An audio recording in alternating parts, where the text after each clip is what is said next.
सो आप लोगों के हिसाब से हमारी पैलिएटिव केयर सेटिंग में बेसिक नर्सिंग केयर एक बेडरिडन पेशेंट के लिए क्या क्या होना चाहिए?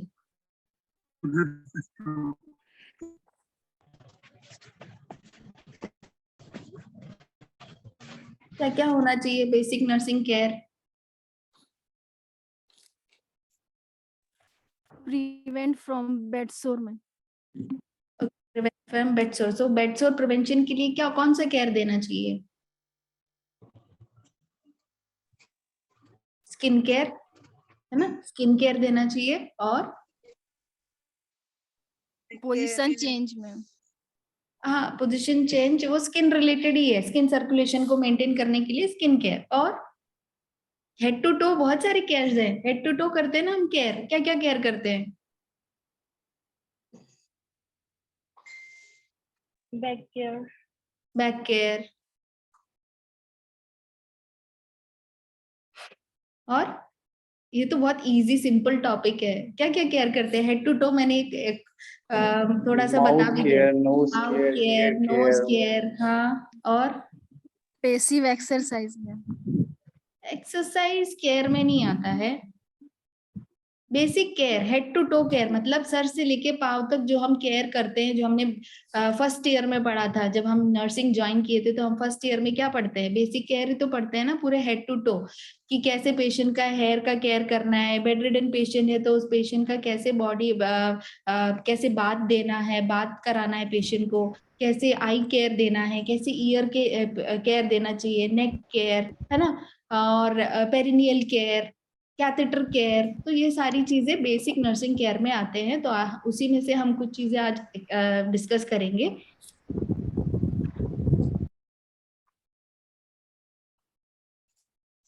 सो प्रिंसिपल्स क्या होने चाहिए? Principles in caring for a bed ridden patient. एक बेड रिडन पेशेंट के केयर के लिए कौन कौन से प्रिंसिपल्स हमें फॉलो करने चाहिए? और ये सारे जो डिस्प्लेड है वो सारे प्रिंसिपल्स क्या क्या है? सबसे पहला, प्रिवेंट हेल्थ कॉम्प्लिकेशन। अब बेड रिडन पेशेंट है तो हेल्थ भी इफेक्ट होगा, है ना। तो हेल्थ ऑलरेडी इफेक्टेड है, अब और ज्यादा अगर केयर से वंचित रहेगा तो और ज्यादा प्रॉब्लम्स होंगे। तो इसलिए हमारा जो मेन एम है बेसिक केयर देने का, to prevent health complications, to promote comfort. अब हम सारी केयर प्रोवाइड करेंगे तो पेशेंट को ऑटोमेटिकली कंफर्ट जो है वो अच्छा, उनको कंफर्ट रहेगा कि हम एक ताजापन महसूस होगा ना। जब हेड टू टो हम केयर देते हैं तो पेशेंट को ये रिफ्रेश फील होगा कि बहुत दिनों बाद मेरा आज इतना सारा केयर हुआ है और मुझे बहुत अच्छा लग रहा है। तो कंफर्ट भी इंश्योर कर सकते हैं। फिर बिल्ड कॉन्फिडेंस, पेशेंट को खुद लगेगा कि डिजीज के होते हुए भी कि हाँ, मैं आज मैंने ये सब किया, अपना केयर खुद का किया, मैंने अपने खुद के लिए टाइम दिया, तो एक कॉन्फिडेंस भी बिल्ड होता है। फिर प्रिवेंट आइसोलेशन। अब बहुत दिनों तक बेड रिडन था, किसी से बात नहीं करा, सोशली आइसोलेटेड है ना। एक ही रूम के अंदर एक ही बेड में पड़े हुए हैं बहुत दिनों से, और ना नहा रहे हैं, ना ठीक से खाना खा रहे हैं बिकॉज मुंह भी खराब है ना। तो ऐसे में क्या लगेगा पेशेंट को? एक काइंड ऑफ आइसोलेशन फील होगा, सेपरेटेड फील होगा। तो वो भी अगर हम प्रॉपर केयर देंगे तो हम आइसोलेशन को भी प्रिवेंट कर सकते हैं। फिर इंप्रूव क्वालिटी ऑफ लाइफ। ऐसे क्या होगा, जब हम ये सारे एस्पेक्ट्स को टच करेंगे तो ऑटोमेटिकली उसकी लाइफ जो है वो अच्छी हो जाएगी, क्वालिटी इंप्रूव हो जाएगी पेशेंट की लाइफ की, है ना। अब what are the basic needs of patient? कौन कौन से? जैसे आपने कहा oral care, skin care, eye care, ear and nose care, hair care, perineal care and nail care, है ना। तो इतने सारे केयर्स हैं। अगला,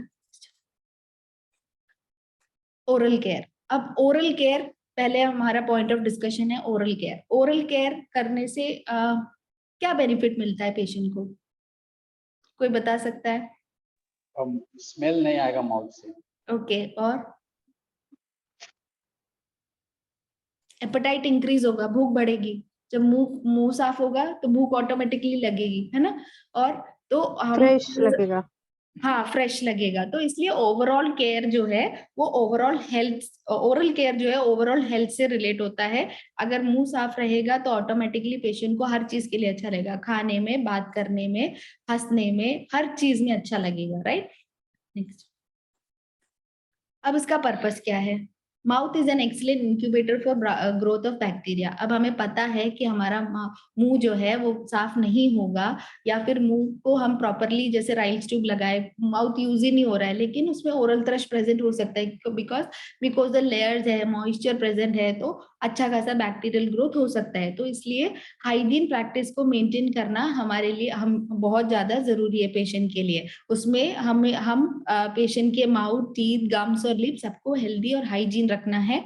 और इससे क्या होगा, ओरल केयर से जितने भी फूड पार्टिकल्स पेशेंट ने अगर कुछ भी खाया भी है, तो फूड पार्टिकल्स जो माउथ के अंदर है वो भी वो उस फूड पार्टिकल्स को रिटेन रखने से, मतलब अगर वो फूड पार्टिकल माउथ के अंदर रहेगा और उसने मुंह नहीं धोया ढंग से, तो क्या होगा, वो फूड पार्टिकल्स दांत के बीच में रह के उसमें भी बैक्टीरियल ग्रोथ हो सकता है ना, कीड़े लग सकते हैं। तो to keep the lip and mucosa soft, clean, intact and moist. अब माउथ केयर, ओरल केयर करने से क्या होता है, लिप्स और मुंह का जो म्यूकोजल लेयर है वो सारा का सारा मॉइस्ट रहेगा और पेशेंट को ऑटोमेटिकली कंफर्ट मिलेगा, है ना। तो ये सारे पर्पस है। तो इसलिए हमें ये याद रखना चाहिए कि माउथ सबसे पहला मीडियम होता है इन्फेक्शन को अंदर ले जाने के लिए। तो इसलिए माउथ जो आप बोलते हैं ना, पहला रास्ता ही अगर साफ नहीं हो तो वो अंदर भी और खराब हो जाएगा। तो इसलिए पहले अपना मुंह, ओरल केयर पेशेंट का हमें क्लीन है कि नहीं वो इंश्योर कराना है, ठीक है।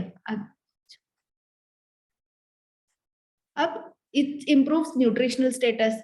अब कंफर्ट के साथ साथ न्यूट्रिशनल एपेटाइट को भी बढ़ाता है, मुंह का जो सर्कुलेशन है उसको इम्प्रूव करता है, एलिमिनेट अनप्लेजेंट ऑडर, जैसे शशि जी ने कहा बदबू नहीं, ओरल केयर से बदबू नहीं आएगी, तो eliminate the source of unpleasant order and prevent dental caries, जो कीड़े लगने का जो भी सिचुएशन है वो जनरेट नहीं होगा और ओरल केयर से प्रॉपर माउथ क्लीन रहेगा, है ना। और what are the common oral problems, आप लोगों ने देखा है मुंह में क्या क्या प्रॉब्लम्स होते हैं। पेशेंट जब आता है तो हम बोलते हैं ना माउथ ओपन करो, क्यों क्यों देखते हैं, क्या देखते हैं हम माउथ में, छाले पड़ गए। छाले, अल्सर, और लोग ओरल थ्रश है। Oral thrush, very good. और ओरल थ्रश कैसे पता चलेगा, उसका मुंह जीभ के ऊपर क्या व्हाइट व्हाइट पैचेस जैसे दिखेगा ना, कर्ड लाइक पैचेस। हाँ, और शशि जी कुछ कह तंबाकू रहे भी हैं। च्यू करता है मैम। हाँ वही, कोई अल्सर अल्सर या कुछ बोलते हैं ना छाले, छाले जैसे आप में से एक ने कहा कि छाले हो जाते हैं। हाँ, यही सारे प्रॉब्लम्स है। ड्राई माउथ, जैसे हमें पता है पैलिएटिव सेटिंग में मॉर्फिन देते हैं, तो ड्राई माउथ एक साइड इफेक्ट है। तो ड्राई माउथ जीरोस्टोमिया बोलते हैं, ड्राई माउथ भी होता है, पूरे मुंह जो एकदम सूखने लग जाता है, पेशेंट बोलते हैं ना मेरा मुंह सूख रहा है करके, बिल्कुल ड्राई हो जाता है ना। तो हम देखते हैं कौन कौन से ओरल प्रॉब्लम्स है common.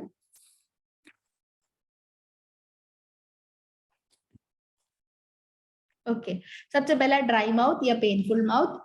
Halitosis, bad breath, halitosis मतलब जो सांस, जो बदबू वाला सांस होता है वो। देन कैंडिडियासिस, जैसे ओरल थ्रश, कैंडिड इंफेक्शन की वजह से। ओरल म्यूकोसाइटिस, ओरल म्यूकोसाइटिस मतलब जो म्यूकोसल लेयर है वो, माउथ का जो म्यूकोसल लेयर है वो इन्फ्लेट हो गया, रेड रेड हो गया, है ना। Then alteration in the taste, automatically हमें पता है अगर हमारा मुंह साफ नहीं रहेगा तो हमारा टेस्ट भी अच्छा नहीं रहेगा। और एक्सेसिव सलाइवेशन होगा, बहुत ज्यादा थूक निकलने लगेगा, है ना। तो एक्सेसिव सलाइवेशन, सो ये सारे कॉमन ओरल प्रॉब्लम्स होते हैं।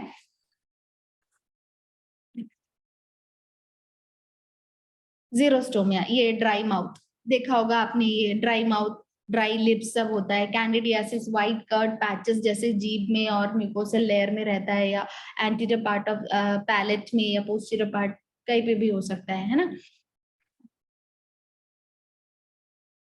हेलिटोसिस, बैड ब्रेथ, जो सांस है वो बदबूदार है। म्यूकोसाइटोसिस मतलब जो म्यूकोसल लेयर है, जितना भी माउथ के अंदर टंग में म्यूकोसल लेयर इन्फ्लेट हो जाता है, सूज जाता है, स्वेलन हो जाता है ना, उसको म्यूकोसाइटिस बोलते हैं। हु नीड्स माउथ केयर, आप लोगों को क्या लगता है किसको चाहिए माउथ केयर?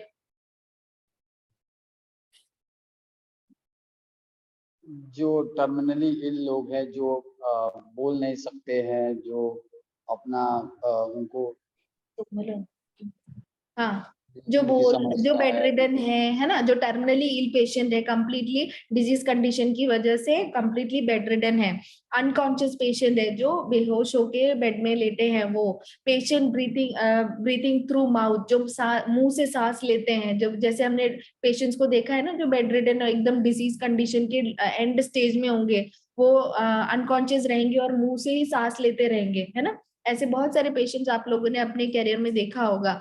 हाँ, और पोस्ट ऑपरेटिव पेशेंट, अगर ऑपरेशन के बाद वाला पेशेंट है उनको भी जरूरत है, patient with the infections and diseases of the mouth, अब माउथ में ही डिजीज है, इन्फेक्शन है, तो उनको भी हमें माउथ केयर देना चाहिए। Patient on nasogastric tube feeding, अब आरटी ट्यूब लगा हुआ है, राइल्स ट्यूब फीडिंग लगा हुआ है। अब बेसिकली आपने देखा होगा जो पेशेंट्स राइल्स ट्यूब वाले आते हैं उनके माउथ में ओरल थ्रश प्रेजेंट ही होगा, है ना, क्योंकि मुंह माउथ यूज ही नहीं कर रहे तो केयर भी नहीं करते, है ना। तो इसलिए हमें उन्हें ओरल केयर के बारे में हेल्थ एजुकेशन देना बहुत जरूरी है, बताना है कैसे करना चाहिए ओरल केयर, राइट। तो ये सारे हैं पॉइंट जिसमें हमें याद होना चाहिए कि हमें माउथ केयर कौन कौन से पेशेंट को देना चाहिए, जो टर्मिनली इल है, unconscious patient, patient breathing with the mouth, post operative patient, और patient with infection and disease of the mouth, और राइज टू फीडिंग वाले पेशेंट्स को। इतना क्लियर है आपको? Yes ma'am. ओके, एक ही जन बोला, कोई और नहीं बोलेगा? Yes yes ma'am. सारे लोग 33 है। Yes ma'am. ओके ओके, सो क्या क्या असेसमेंट करना चाहिए जब पेशेंट आता है, तो हमें क्या असेसमेंट करना चाहिए? क्रैक्ड लिप्स, अब माउथ में जब हम देखते हैं सबसे पहले लिप्स दिखता है, तो लिप्स में क्रैक्ड लिप्स कटा फटा तो नहीं है ना, क्रैक्ड तो नहीं है, जैसे सर्दियों के मौसम में होता है, हम लिप बाम क्यों लगाते हैं, तो क्या हमारा लिप क्रैक हो जाता है, तो वैसे ही क्रैक्ड लिप वाले patient, dry and coated mouth वाले patient, white curd like patches, candidate oral thrush जो कैंडिडेट इन्फेक्शन की वजह से हो रहा है, व्हाइट कर्ड लाइक पैचेस दिखते हैं, तो वो तो नहीं है। Ulcer in the mouth, mouth में अल्सर तो नहीं है। एनी रेडनेस और ब्लीडिंग, कहीं से लाल लाल हो रखा है, बिकॉज वो लाल ही इनिशियल साइन होता है कि अल्सर होने वाला है ना, और ब्लीडिंग तो नहीं हो रहा है उसमें से, और मुंह में दर्द तो नहीं है, तो ये सारे असेसमेंट्स हमें पेशेंट को करना चाहिए। फिर dysphagia, change in the taste of food, अब ये भी असेसमेंट करना चाहिए कि पेशेंट को खाना खाने में, सॉलो करने में दिक्कत तो नहीं है ना, कोई दिक्कत है, क्योंकि हम लोग माउथ केयर के लिए भी इसलिए भी बोलते हैं, जैसे किसी पेशेंट को ओरल थ्रश प्रेजेंट है तो वो अच्छे से खाना नहीं खा पाएगा, नीचे गले के नीचे खाना नहीं उतरेगा, राइट, दर्द होगा, तो वो भी डिस्फेजिया भी पूछना है। Change in the taste of the food, food में मतलब मुंह अगर फ्रेश नहीं होगा, ओरल केयर प्रॉपर नहीं मिलेगा पेशेंट को, तो टेस्ट भी नहीं मिलेगा फूड का, तो इसलिए ये सारे पॉइंट्स इंपॉर्टेंट है, असेसमेंट के टाइम पे हमें ये सारे पॉइंट्स पूछने चाहिए पेशेंट के साथ, राइट।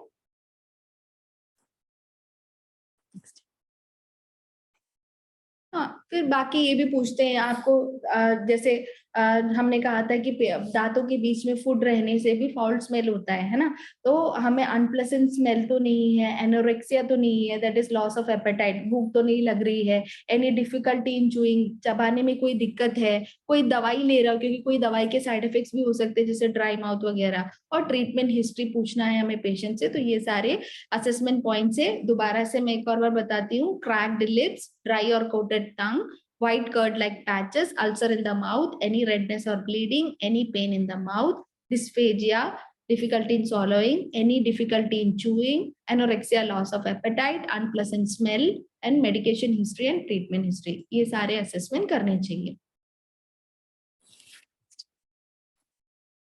Okay, अब solution used for the mouth care, आप में से ही बताइए, आप लोग कैसे माउथ केयर सजेस्ट करते हैं और करते हैं?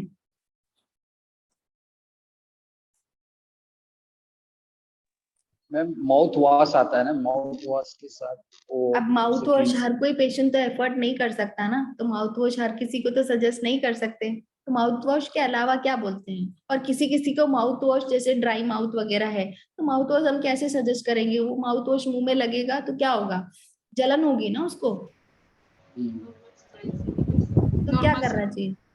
Normal saline, homemade normal saline, या फिर नॉर्मल गुनगुने पानी से जिसमें नमक और सोडा बाइकार्ब डाल के बोलते हैं ना, एक गिलास पानी में एक चुटकी नमक और एक चुटकी सोडा बाइकार्ब डाल के गुनगुने पानी से मुंह को क्लीन करने के लिए बोलते हैं, है ना। तो आगे देखेंगे solution use for the mouth care, water और 0.9% सोडियम क्लोराइड होममेड सलाइन बनाते हैं।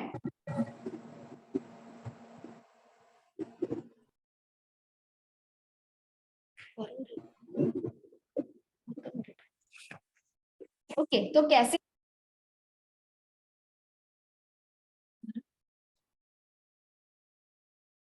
Okay, preparation of saline solution, कैसे बनाना चाहिए सलाइन सॉल्यूशन। 500 ऑलरेडी हमने ये डिस्कस किया था कहीं पे।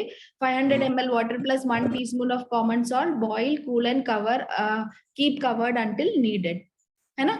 होममेड सॉल्यूशन के लिए हमने क्या बोला था, आधा लीटर पानी में 1 टीस्पून सॉल्ट और एक डाल के उसको अच्छे से बॉईल करके ठंडा करके साइड में रख दो कवर करके, है ना। तो ये भी हमारा होममेड सलाइन बन गया। या अदर ऑप्शन है जिसमें हम सोडा बाइकार्ब का प्रिपरेशन करते हैं, जिसमें 500 ml वाटर में 1/4 टीस्पून ऑफ बेकिंग सोडा भी डाल के हम बोल सकते हैं। नॉर्मली हम लोग यहाँ पे जो ओरल केयर देते हैं वो 1 गिलास पानी लेते हैं लूक वार्म वाटर, उसमें 1 चुटकी सॉल्ट डालते हैं और 1 चुटकी क्या बोलते हैं सोडा बाइकार्ब डाल के ओरल केयर नॉर्मली हम देते हैं पेशेंट को, है ना। तो ये भी इफेक्टिव है। साथ में फिर कोई भी अगर माउथ एप्लीकेटर्स है तो वो भी दे सकते हैं, कैंडिडियासिस, माउथ पेन वगैरह है ना, तो वो सारा भी सजेस्ट कर सकते हैं।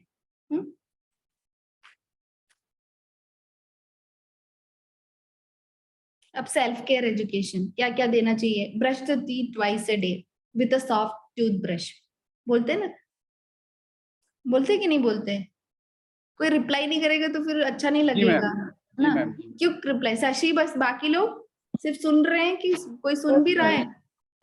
हाँ ओके, तो सेल्फ केयर एजुकेशन के अंदर क्या करेंगे, brush the teeth twice a day with a soft toothbrush, toothbrush left in the mouth can cause dryness. अगर टूथब्रश सॉफ्ट नहीं होगा, हार्ड रहेगा, तो वो भी टूथब्रश हार्ड भी नहीं होना चाहिए, सॉफ्ट होना चाहिए। क्यों, क्योंकि सॉफ्ट ब्रिस्टल्स यूज करेंगे तो मुंह में वो हार्ड ब्रिस्टल्स के कंपैरिजन में वो रैशेस जैसे नहीं पड़ेंगे, है ना। तो इसलिए हम ये सजेस्ट करना चाहिए। फिर टूथपेस्ट भी मुंह से कंप्लीटली वॉश आउट होना चाहिए, नहीं तो मुंह बहुत ही ड्राई हो जाएगा। Then rinse the mouth with homemade saline और सोडा बाइकार्ब सॉल्यूशन। टंग को to be cleaned, to be brushed with soft toothbrush. Tongue cleaner use कर सकते हैं, लेकिन कोई बेड रिडन पेशेंट्स पे तो नहीं करेंगे हम, सॉफ्ट ब्रिस्टल्स टूथब्रश से ही उसको हल्का सा ऐसे क्लीन कर देंगे टंग को। Then plenty of water fluids लेने के लिए बोलेंगे। Pineapple contain a mouth cleaning enzyme, also a salivary stimulant, however it is acidic. अब ये भी बोलते हैं कि जो पेशेंट ओरल हाइजीन मेंटेन करने के लिए हम और वो ड्राइनेस वगैरह को हटाने के लिए पाइनएप्पल खाने के लिए बोलते हैं। पाइनएप्पल में एक एंजाइम होता है जो अपना सलाइवेशन को स्टिमुलेट करता है ना। तो उससे क्या होगा, जो सलाइवेशन ज्यादा होगा तो वो जो माउथ का जो ड्राइनेस है वो नहीं होगा। हाँ, पर ये पाइनएप्पल जो माउथ में अल्सर वाले पेशेंट को हम दे सकते हैं क्या, सिट्रिक है ना थोड़ा सा, तो हम नहीं दे सकते, उनको वो जलेगा। तो इसलिए जो नॉर्मल पेशेंट जिसको अल्सर नहीं है, सिर्फ ड्राई माउथ है, उन्हें हम ये पाइनएप्पल सजेस्ट कर सकते हैं। Then denture should be removed at night. अब जो आर्टिफिशियल टीथ्स जो यूज करते हैं उनको रात को, जो डे टाइम में यूज करते हैं, रात को निकाल के पानी में डाल के रखने के लिए, सॉल्यूशन होता है उसमें डाल के रखने के लिए बोलते हैं, और उसको अच्छे से क्लीन करके ही नेक्स्ट मॉर्निंग यूज करते हैं। रात को उतार के रखने के लिए स्पेशली हमें पेशेंट को सजेस्ट करना है ना। तो ये सारे पॉइंट्स से सेल्फ केयर एजुकेशन में इंक्लूडेड।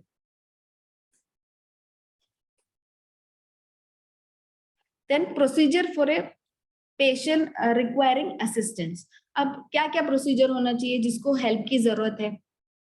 सबसे पहले तो आर्टिकल्स, पहले प्रोसीजर को एक्सप्लेन करना बहुत ज्यादा जरूरी है। हम क्या करने जा रहे हैं पेशेंट के साथ, वो पेशेंट को जानना बहुत जरूरी है। तो हमें सारा प्रोसीजर पेशेंट को जो इम्पोर्टेंट जब सारा तो बोलने लग जाओगे तो दिन से रात हो जाएगा ना। तो इसलिए हम जो जो इम्पोर्टेंट पॉइंट्स है ओरल केयर के लिए वो बताएंगे। Explain the procedure to the patient, provide privacy, privacy भी इंश्योर कराना है, नहीं तो बगल वाले जागते रहेंगे ना। हमने देखा है ना, जब हम केयर करने जाते थे पेशेंट के पास, तो पेशेंट अगर बगल वाले बेड वाले जागते हैं, क्या कर रहे हैं क्या कर रहे हैं, तो हम लोग प्राइवेसी स्क्रीन्स यूज करते थे, राइट। तो वैसे ही प्राइवेसी इंश्योर करना है। प्रोवाइड सेमी फॉलोस पोजीशन और follows position if not contraindicated. अगर पेशेंट उठ के बैठ, जैसे पैराप्लेजिक पेशेंट्स है ना, तो वो लोग at least upper part of the body को उठा सकते हैं, तो उनको बिठा के उनसे करवा सकते हैं हम सारा केयर, राइट। तो आप अब जो भी कंफर्टेबल पोजीशन है पेशेंट को वो देना चाहिए। It can be semi Fowler's position और Fowler's position. Then place a towel under his chin and over the bedding. अब उनके चिन के नीचे एक टॉवल रखो और जो टेबल है उसके ऊपर भी एक टॉवल से बेड को कवर करो, ताकि वो जो भी हम पानी यूज कर रहे हैं वो स्प्रेड ना हो, है ना। Then pour the water over the brush and place dentifrice on it. अब अगर डेंचर्स वगैरह यूज किया है तो वो उतार के रखो, या फिर उसको उतार के क्लीन करो और मुंह को खुला करके सोडा बाइकार्ब सॉल्यूशन और या फिर नॉर्मल होममेड सॉल्यूशन से माउथ को क्लीन करके या नॉर्मल ब्रशिंग करके माउथ को क्लीन करके बाकी प्रोसीजर को कंप्लीट करना चाहिए, है ना। तो इतना ही हमें असिस्ट। अब पेशेंट कर सकता है तो हमें पेशेंट को सिर्फ सपोर्ट करना है। अगर पेशेंट नहीं कर सकता, अनकॉन्शियस है, तो उस कंडीशन में हमें खुद से पेशेंट को ओरल केयर करके देना चाहिए, right. Then encourage the patient to rinse, खुला करने के लिए बोलते हैं। Then remove and clean the equipment, wash your hands. And finally हमें क्या करना चाहिए, डॉक्यूमेंटेशन, कि हमने क्या क्या किया, पेशेंट ने क्या क्या किया, कौन सा सॉल्यूशन यूज किया, oral cavity before and after कैसा था, वो हमें सारी चीजें डॉक्यूमेंट करना है, राइट। यही चीज करते हैं ना हम लोग, नहीं करते? Yes ma'am. कौन करता है ना, करते हैं कि नहीं? कोई रिप्लाई नहीं करेगा तो मैं सोचूंगी कि नहीं करते हैं। करते हैं मैम। यस मैम, करते हैं। Yes ma'am. Okay, thank you. Welcome ma'am. Okay, so procedure for a terminally ill patient and articles. अब टर्मिनली इल पेशेंट है, बहुत लंबे समय से डिजीज है और बेड रिडन है, तो उस कंडीशन में अगर हॉस्पिटल सेटिंग में है तो हमारे पास बहुत सारी चीजें अवेलेबल है जो हम यूज कर सकते हैं ओरल केयर के लिए। क्या क्या? आर्टरी फोर्सेप यूज कर सकते हैं, जिसके टिप में गॉस लगा के क्लीन कर लो, है ना। टंग डिप्रेसर यूज कर लो, गॉस पीस यूज कर लो, normal saline, small mackintosh, face towel, clean water, swab stick and kidney tray. Hospital setting में ये सारी चीजें अवेलेबल है। अब हाँ, घर में तो हॉस्पिटल में तो ये सब अवेलेबल है, घर में तो अवेलेबल नहीं होगा, तो उसकी जगह पे हमें क्या बताना चाहिए कि आर्टरी फोर्सेप की जगह स्पून या आइसक्रीम स्टिक्स यूज कर सकते हैं। स्पून का जो हैंडल वाला भाग है ना, उसमें गॉस को लपेट के क्लीन कर सकते हैं। आइसक्रीम स्टिक यूज कर सकते हैं, clean cotton cloth and gauze piece use कर सकते हैं, होममेड सलाइन यूज कर सकते हैं, plastic sheet, face towel, clean water, swab stick, kidney tray. अब घर में किडनी ट्रे नहीं हो तो एक बाउल ले लो, है ना, राइट। तो हर चीज का हॉस्पिटल सेटिंग भी हो चाहे होम केयर सेटिंग हो, उसका सब्स्टिट्यूट है, तो वो सारे आर्टिकल्स हमें सजेस्ट करने चाहिए ओरल केयर के लिए। अब प्रोसीजर कैसा होना चाहिए? अब पेशेंट टर्मिनली इल है लेकिन वो हमारी बातें सुन सकते हैं, तो इसलिए हमें पेशेंट को प्रोसीजर एक्सप्लेन करना चाहिए, प्राइवेसी इंश्योर करना चाहिए। अगर साइड फेस को साइड कर सकते हैं तो साइड करके प्रोसीजर करो, वो ज्यादा बेटर है, नहीं तो एस्पिरेशन हो जाएगा, है ना। तो इसलिए स्मॉल मैकिनटोश हम फेस के साइड में या हेड को साइड में करके उसमें रख सकते हैं, मैकिनटोश को रख सकते हैं। फिर semi followers position and head turn towards the side. Use a padded tongue blade to open the patient mouth and separate upper and lower teeth. अब हम padded tongue blade या फिर tongue depressor को use करके हम mouth को और upper teeth को और lower teeth को separate कर सकते हैं। Then soak the cotton balls in the homemade saline and squeeze out excess water. Right? तो ये सारी चीजें हम extra terminally ill patient के लिए ये सारे procedures करेंगे। नेक्स्ट, अब उसके बाद क्या करना चाहिए? Lower chewing surface, inner side and outer side. Lower chewing surface मतलब कि जो हमारा नीचे का जो पार्ट है टीथ का, उसको अंदर से और बाहर से दोनों तरफ से क्लीन करना चाहिए। फिर ऊपर वाले भाग को क्लीन करना चाहिए। Clean oral cavity from proximal to distal and using 1 gauze piece for each stroke. अब हमें पता है जब हम एक प्रोसीजर करते हैं तो हमें जो हम सिंगल स्वैब यूज कर रहे हैं वो सिंगल स्ट्रोक में करना चाहिए, एक ही बार यूज करना चाहिए। अगर आपने राइट से लेफ्ट की तरफ लेके गए तो बस उतना ही लेके जाना चाहिए, है ना, फिर लेफ्ट से राइट रिटर्न नहीं करेंगे। तो हम 1 स्ट्रोक, सिंगल स्ट्रोक में हम ईच स्ट्रोक में हम सिंगल स्वैब यूज करेंगे। Clean with normal water, lubricate lip using swab stick, then document the time, solution used, condition of the oral cavity or any abnormality noticed and the patient's response. अब हम patient को clean कर दिया, उसके बाद finally हमें क्या करना चाहिए, हैंड वॉश करके डॉक्यूमेंटेशन करना चाहिए, हमने क्या procedure, before and after mouth का कंडीशन कैसा था, सॉल्यूशन कौन सा यूज किया है, कोई अबनॉर्मेलिटी हमने नोटिस की, पता चला हम क्लीन कर रहे हैं वहां से ब्लीडिंग होने लगा है ना, तो हम वो डॉक्यूमेंट करेंगे वो फाइंडिंग, और पेशेंट का रेस्पॉन्स क्या है, राइट। अब कौन कौन से ल्यूब्रिकेंट्स हम यूज करते हैं, हमें पता है घी, सबसे ज्यादा घी या तेल यूज कर लिया, उसमें स्पेशली कोकोनट ऑयल हम ज्यादा प्रेफर करते हैं, then liquid paraffin, Vaseline, white petroleum jelly, है ना, लिक्विड पैराफिन भी यूज कर सकते हैं और वैसलीन, व्हाइट पेट्रोलियम जेली भी यूज कर सकते हैं, तो ये सारे कॉमन ल्यूब्रिकेंट्स है जो नमी देता है, राइट। तो अब हम वीडियो देखेंगे कि ओरल केयर का कैसे करना है।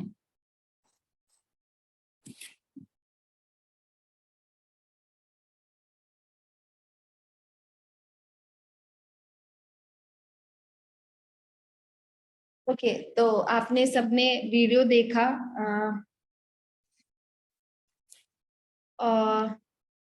ऐसे ही करते हैं हम ओरल केयर, कुछ रिवाइंड किया होगा, अभी पता नहीं करंटली कितने लोग ओरल केयर वगैरह करते हैं, लेकिन जो हमने पास्ट में किया वो थोड़ा सा रिकॉल हुआ। Yes ma'am. Currently ma'am. कौन कौन करते हैं, यस मैम। पेशेंट को ओरल केयर करवाते हैं आप?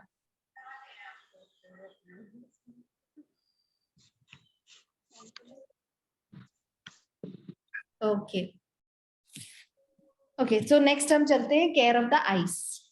कोई बताना चाहेगा हम कैसे आई केयर प्रोवाइड करते हैं पेशेंट को?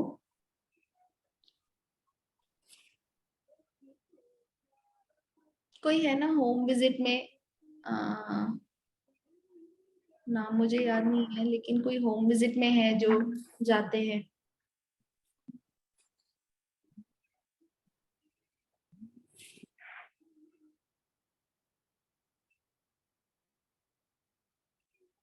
एक सेकेंड ना। Hello hello.